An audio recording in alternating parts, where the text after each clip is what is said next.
to run the race. And Japan is within the first 5 because of this. Well, the nuclear reactor had an issue some time back in 2019, again in 2020, and now they want to release water. They claim it is already treated, but the water is going to be released into the Pacific and the Indian Ocean. And the countries that border the same coastline with Japan, all the other countries in the Far East are already complaining, starting all the way down from Cambodia, the other ways to Myanmar, coming up to Singapore, Malaysia, and all the other countries, Philippines, all are complaining that the radioactive substances can cause cancerous tumorous growths and all other health challenges in future. And it could also go into plants and infect the plant life within the fauna and fauna. Now, those are issues of pollution and the mechanisms to control it. Here in Nigeria, we have the issues that are external with our water bodies in the Atlantic, and the issues going on with people, companies that are dredging and doing all other sorts of developmental projects in the oil and gas sector. That is also an issue. Then internally, petroleum is being prospected in Yobe, Bauchi, and now we hear they want to start in Nasarawa State, as it's also ongoing in Kogi and other places. These are all areas where pollution and the issues of pollution are rife. Then we have not forgotten the artisanal issues of mining gold in Zamfara and areas of Birnin Gwari, which is causing all these issues, and southern Kaduna also, and other areas that are outlined.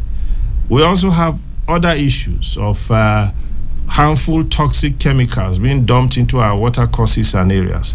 So today's program, in the next 40 minutes, we'll briefly look into these areas and we'll hazard guesses to what can be done, what should be done, and what needs to be done. Happy listening as we come back. Wonderful Saturday. The environment and you. Short.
Wonderful Saturday afternoon once again, the 14th day of January, the program, The Environment and You. My name is Stephen Ogboli, the program of Citizen FM 93.7. The lines are open because this is a general public interest issue. Not only the issues of noise pollution, there are other forms of pollution, pollutants, release of toxic chemicals into water. There's the issue of gaseous releases. We find indiscriminate burning of bushes at this time, indiscriminate dumping of refuse, even on the sides of the road.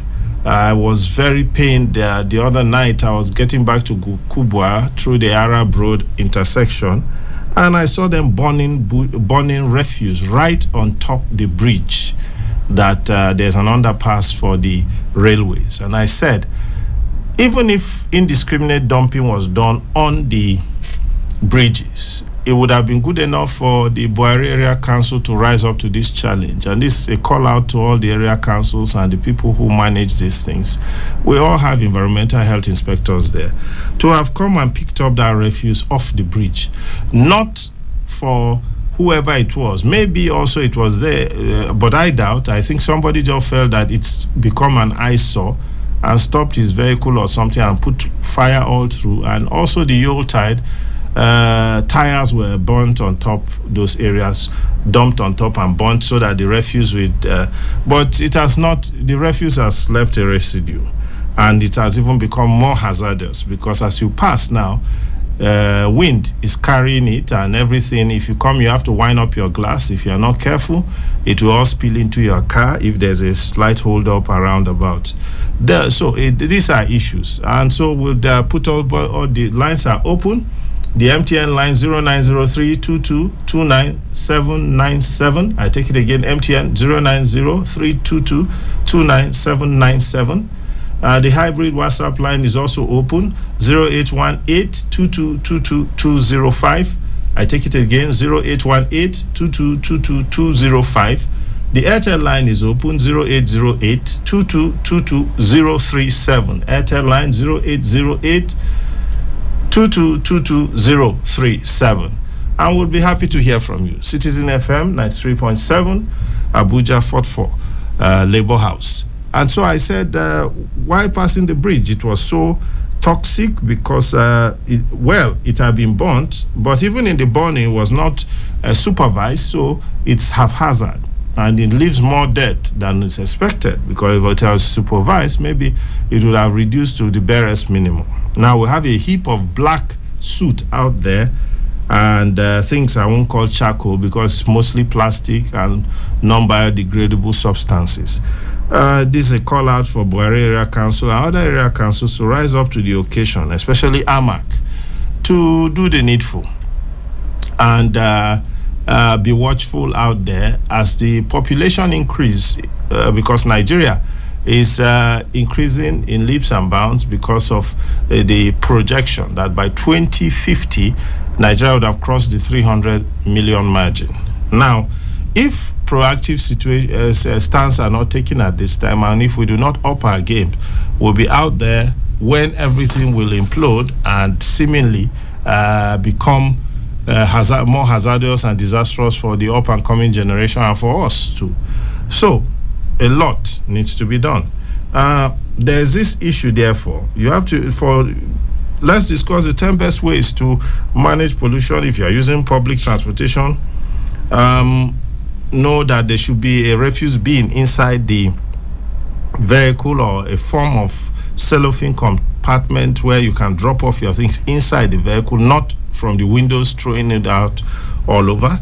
Turn off the lights in your houses, most places, most times to give people an air of respite. Some places are overlit, and also even the overlighting is also a form of obstruction to some level, where you now have the issue of power wastages and what have you. When I'm talking about that, I'm talking about it at the times when people are not home. In the daytime like this, you see people's floodlights are on and electricity bills running and all of that. The issue of recycling and reusing of all renewable and reusable materials and what you have. Then there's also the issue of plastic disposal and the ways we should manage plastics better. There's a lot of issue, whether those are the inland waterways, they are suffering it. The fishermen are having problems with their nets, all because of the silting and the issues that have to do with plastics and all of that. I have a friend somewhere in Kogi, and he said that when they are drawing in the nets, you feel that it's full of fish, only for you to get there and you find that maybe you have just like 10 or 20. All the other thing you dragged in is refuse and all sorts of things dumped into old shoes, old clothing, all sorts of things in the water courses. And that has become a very serious challenge for for people around the inland waterways. Now we have those at the ocean fronts and those at riverine communities out there that are facing the ocean and the water, and all those in the mangrove swamp areas in the Niger Delta and in the south sides and then southwest parts, Ilaje and all of that. Those riverine communities are also facing and bearing the brunt of plastics and the indiscriminate dumping of refuse, because when it must find its level, it will be carried on continuously. It might take years, it might take months, but ultimately these things roll over if they do not sediment and end up somewhere else. And so there's a lot of room for us to do enlightenment within our systems for people to understand. Here in the FCT, the reduction of the dumping of plastics everywhere is what they call the pure water bags, these cellophane bags, nylon bags, and then what you have are also water bottles, plastic water bottles everywhere. Now, I talked earlier about the indiscriminate bush burning in areas in the FCT, because FCT is bordered on mountains and fringes all around, whether it's Gwagwalada, Kwali, whether you're coming from Kuje, whether you're coming from Karu, whether you're in Kubwa and Buhari axis, all around all the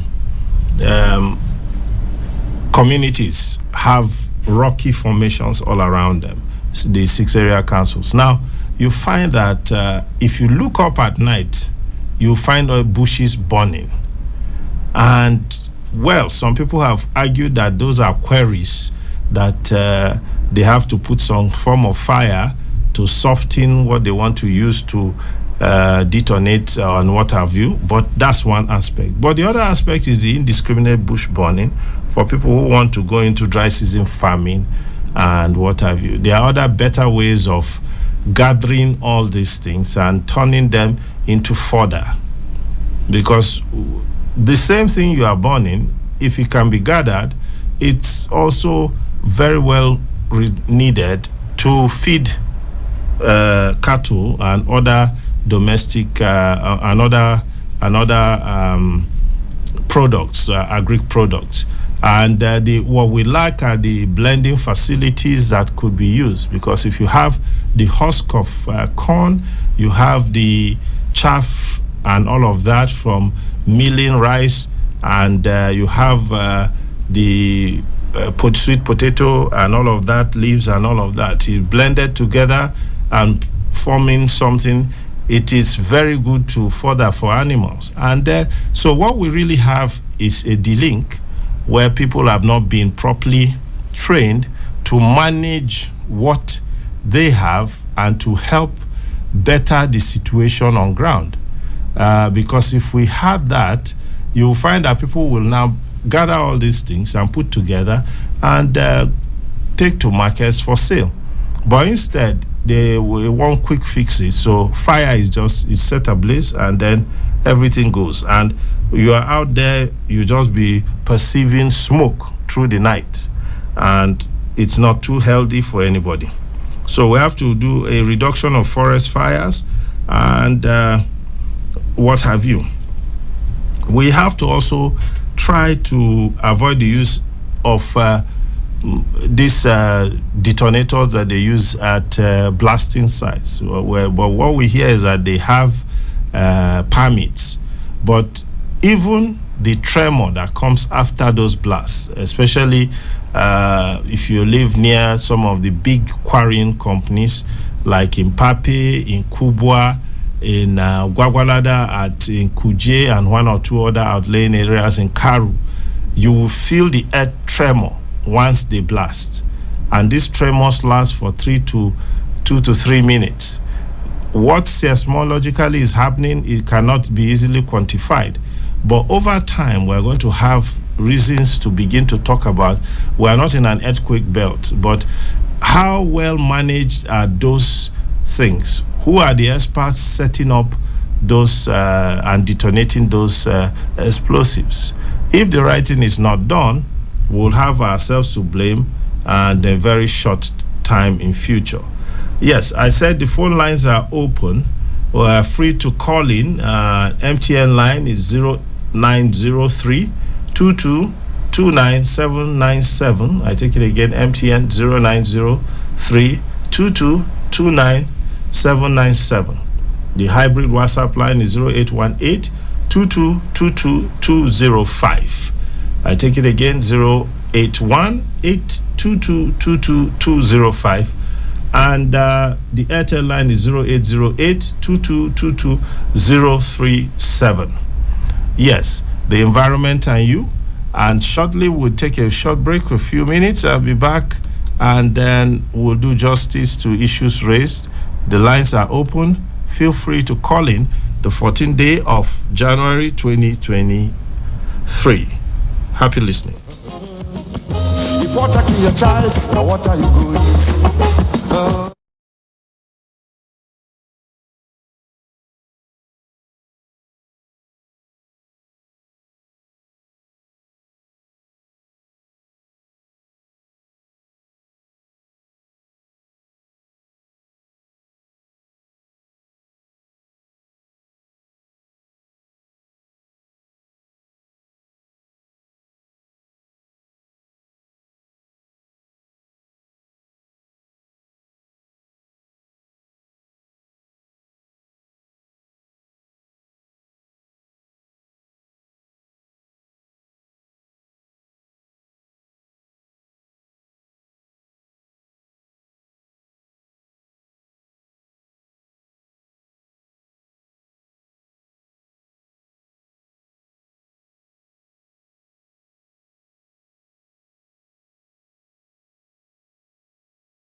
Welcome back. The environment and you, 14th day of January 2023.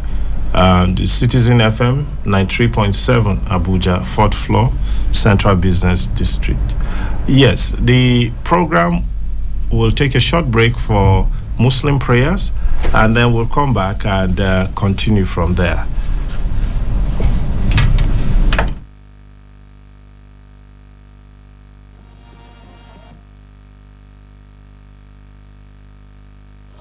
This call to prayer is sponsored by the Nigeria Supreme Council for Islamic Affairs. Allahu Akbar, Allahu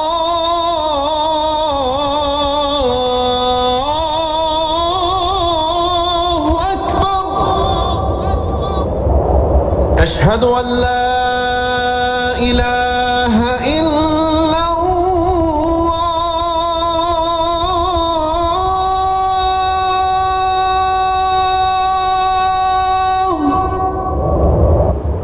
أشهد أن لا إله إلا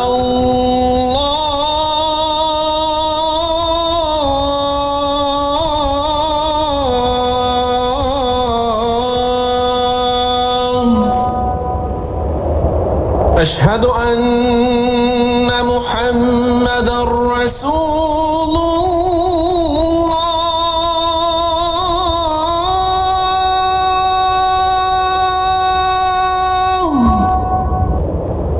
أشهد أن محمدًا رسول الله.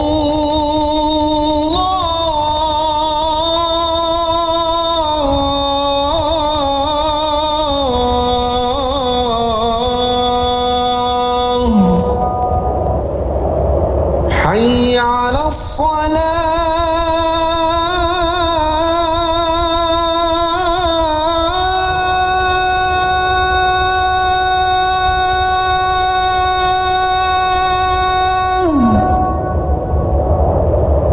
حي على الصلاة.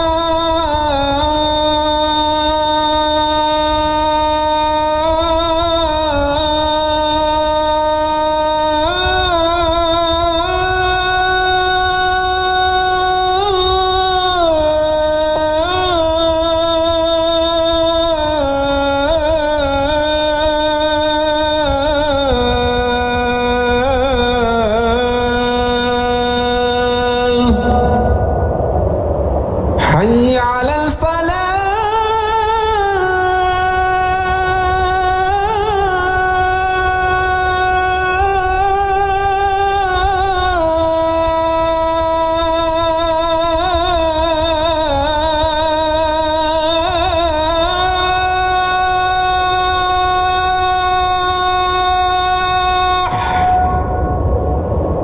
حي على الفلاح.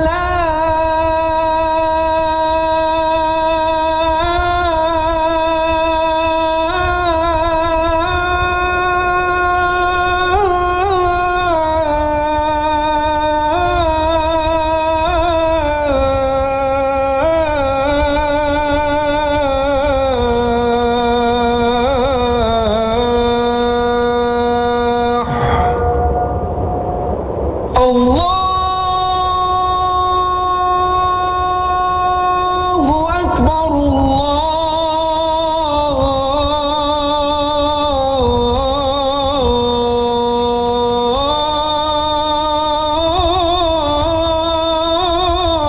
الله أكبر. لا إله إلا الله.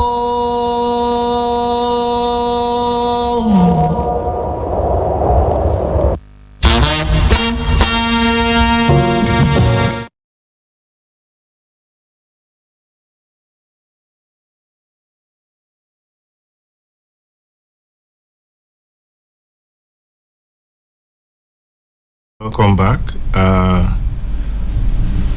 As we were saying earlier on, we talked about pollution and issues raised from pollution and harmful release of toxic chemicals and the issues that presented themselves.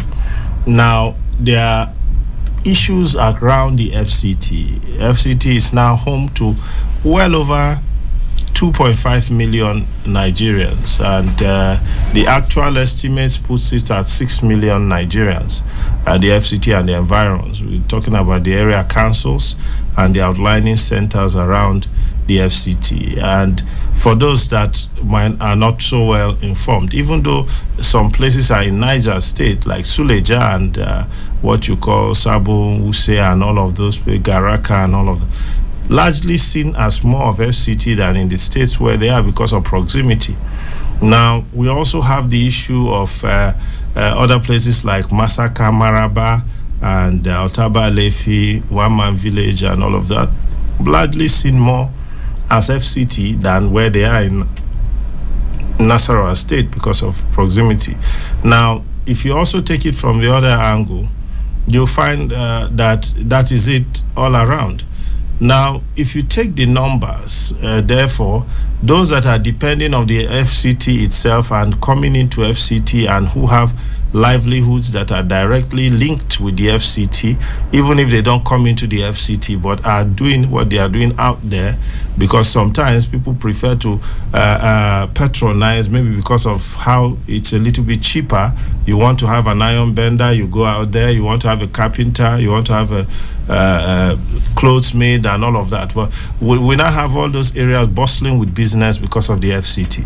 Now, the issue of increasing population and the unplanned systems that are coming up, and housing arrangements and what have you, blocking and silting of drainage, and release of harmful and toxic chemicals, and the use and reuse of very harmful products, needs and calls for urgent management of by the environmental protection agencies, and all both at the local and at the FCT level, lead to rise up to the occasion. This Harmattan season, the dust haze, sometimes it's not only just the dust haze. You can't but pass and inhale something that you know is not just right.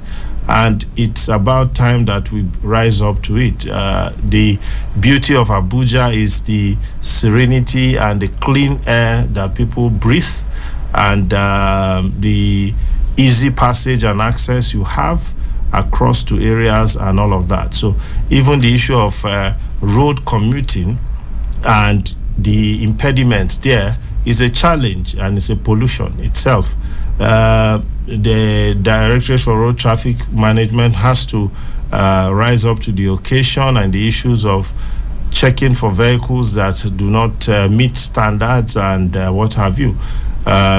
Sometime this week on Tuesday, I believe, coming into town from Kubwa axis was delayed for over 40 minutes to an hour 20 minutes because of broken down vehicles on the road.